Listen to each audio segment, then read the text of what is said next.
नमस्कार नमस्कार सभी को। हम पढ़ रहे हैं संज्ञा।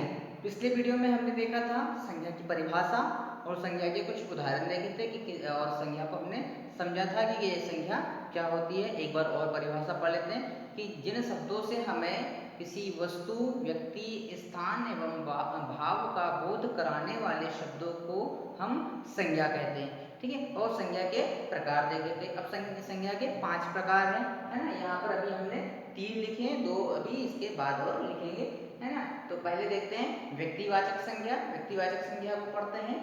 व्यक्तिवाचक संज्ञा की परिभाषा है कि जिस शब्द से किसी एक व्यक्ति, वस्तु, स्थान विशेष का बोध हो उसे व्यक्तिवाचक संज्ञा कहते हैं। यहाँ पर बहुत महत्वपूर्ण चीज ध्यान देने वाली ये है कि यहाँ पर एक, है ना, किसी एक व्यक्ति की बात हो रही हो या किसी एक जगह की बात हो रही हो, है ना, या फिर किसी एक वस्तु की बात हो रही हो, वहां पर सिर्फ एक वचन होना चाहिए। यदि एक व्यक्ति की बात हो रही हो, एक वस्तु की बात हो रही हो या एक स्थान की बात हो रही हो तो वहां पर व्यक्तिवाचक संज्ञा होगा। यदि बहुवचन हो रहा हो, कई सारे व्यक्तियों की बात हो रही हो, कई जगहों की बात हो रही हो तो वो फिर दूसरी संज्ञा में आ जाता है। लेकिन यहाँ पर व्यक्तिवाचक संज्ञा की बात कर रहे हैं तो हमें सिर्फ एक के बारे में ही जानकारी मिलेगी या एक की ही जानकारी हमको देना है। जैसे देखिए सीता, दिल्ली, है ना, वो ये सब चीजें क्या है, एक ही है ना। या फिर हम बात करें कि हमारी 9वीं क्लास 8वीं क्लास की किताब की बात कर लें, है ना, तो ये हमारे पास सिर्फ एक ही है। वसंत की बात करें तो 8वीं क्लास की किताब एक ही क्लास की किताब है, तो ये भी हमारी वस्तुवाचक संज्ञा में आ गई, है ना। या फिर हम बात करें सीता, सीता जो है वो एक ही है क्योंकि हमने एक का ही नाम दिया है ना।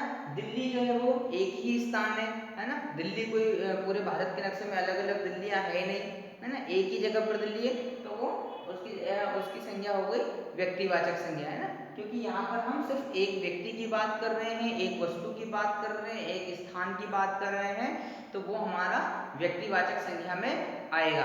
यदि हम और ज़्यादा ग्रुप की बात करते हैं, समूह की बात करते हैं तो वो हमारा समुदाय में आ जाएगा या फिर हमारा आ जाएगा जातिवाचक संज्ञा में। लेकिन यहाँ पर सिर्फ हम एक ही व्यक्ति की बात कर रहे हैं तो वो हमारा व्यक्तिवाचक संज्ञा में आएगा।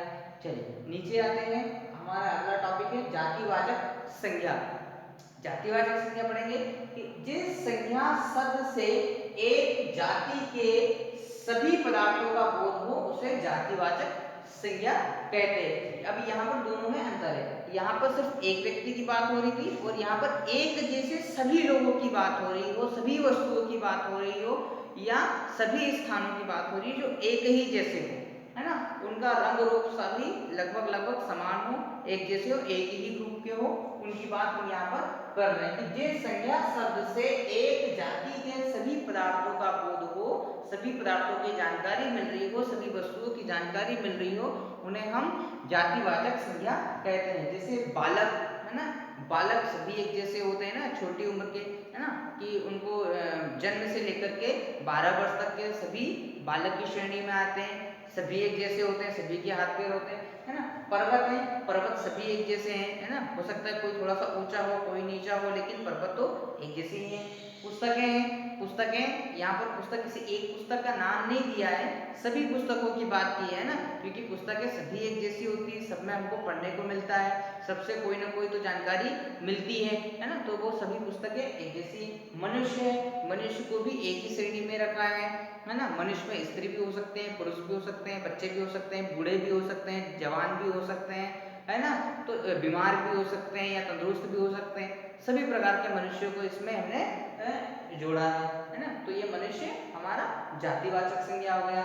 एक उदाहरण से और समझते हैं, बिल्लियां दौड़ रही हैं, है ना, एक उदाहरण है हमारा, बिल्लियां दौड़ रही हैं, है ना। अब यहाँ पर किसी एक बिल्ली की तो बात की नहीं है ना, सभी बिल्लियों की बात की है। हो सकता है उसमें कोई बिल्ली छोटी हो सकता है उसमें कोई बिल्ली बड़ी हो सकता है उसमें कोई बिल्ली मोटी हो सकता है उसमें कोई बिल्ली पतली हो, है ना, लेकिन बिल्लियां तो है, वो उनकी अपनी एक जाति हो गई, है ना। जैसे जानवरों की अपनी एक जाति हो गई, सभी गाय एक जैसी हैं, सभी बैल एक जैसे हैं, सभी बिल्लियां एक जैसी हैं, सभी कुत्ते एक जैसे हैं, सभी मनुष्यों की एक अपनी जाति बना दी है ना। तो ये इस तरह से जातिवाचक संज्ञा में जहाँ एक ही गुणधर्म के लोग आते हो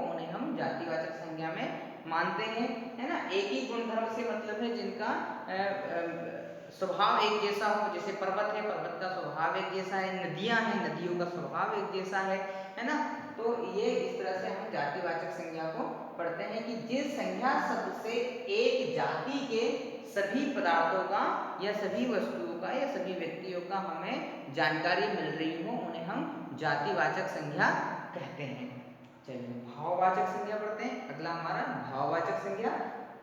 भाववाचक संज्ञा में जिस संज्ञा शब्द से पदार्थों के गुण, दोष, धर्म, व्यापार, स्थिति का बोध हो उसे भाववाचक संज्ञा कहते हैं। भाववाचक संज्ञा एक बार फिर देखते हैं कि जिस संज्ञा शब्द से पदार्थों के गुण, दोष, धर्म, व्यापार, स्थिति का बोध हो उन शब्दों को हम भाववाचक संज्ञा कहते हैं। उदाहरण में देखते हैं ऊंचाई, गहराई, मीठा, ईमानदारी, मोटापा, मनुष्यता, थकान, बुढ़ापा, चंचलता, ये सभी भाव हैं, है ना।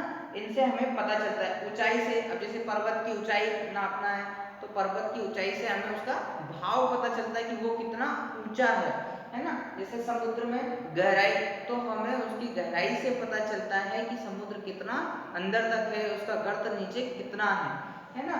ईमानदारी, व्यक्ति का भाव ही उससे पता चलता है कि वो ईमानदार है कि चोर है कि लुटेरा है कि बेईमान है, ये उसका भाव है, ये उसके अंदर का भाव है, जिससे हमें उसकी जानकारी मिलती है। कोई मोटा है, पतला है ना, मोटापे का भाव भी अलग होता है, पतले का भाव अलग होता है कि भाई उसके मोटापे रहेगा तो उसका अलग अलग प्रतिक्रिया क्या देगा, वो मोटापे के क्या गुणधर्म होंगे, उसकी जानकारी मिलती है हमको। तो ये इस तरह के सभी भाव है ना। कि जैसे एक भाव हम ये भी देखें कि हवा है ना, कि पंखे से हमको ठंडी हवा मिल रही है। पंखे से हवा तो मिल रही है लेकिन किस तरह की हवा मिल रही है? ठंडी। क्यों ठंडी है? क्योंकि हम उसको महसूस कर पा रहे हैं। जिन भावों को हम महसूस कर पा रहे हैं उन्हें हम भाववाचक भी संज्ञा भी कहते हैं, है ना। कि जैसे सूर्य से हमको धूप मिल रही है ना, तो ठंडी के दिनों में जो धूप मिलती है वो तो हमको बहुत अच्छी लगती है, लेकिन गर्मी के दिनों में जो धूप मिलती है वो चिलचिलाती हुई धूप होती है, हम उससे बचना चाहते हैं, है ना। तो ये अलग अलग भाव है कि गर्मी के दिनों में हमारे भाव अलग हो जाते हैं, सर्दियों के दिन में हमारे भाव अलग हो जाते हैं। धूप तो वही है ना, सर्दी के दिन में भी धूप वही मिल रही है जो गर्मी के दिन में भी मिल रही है, लेकिन हो क्या रहा है कि हमारे स्थितियां बदल जा रही है, हमारी परिस्थितियां बदल जा रही है। कि गर्मी के दिन में अगर वो धूप हमें मिलती है तो बहुत ही कष्टदायक होती है, लेकिन ठंड के दिन में यदि वही धूप मिलती है तो हमको बहुत अच्छी लगती है।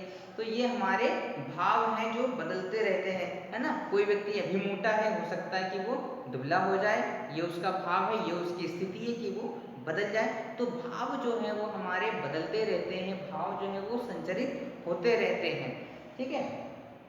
चलिए अभी 3 ये हमने पढ़े हैं। अभी थोड़ी देर बाद हम अगले वीडियो में देखेंगे कि ये इनके 2 प्रकार और रह गए हैं, वो भी पढ़ते हैं। चलिए 2 मिनट बाद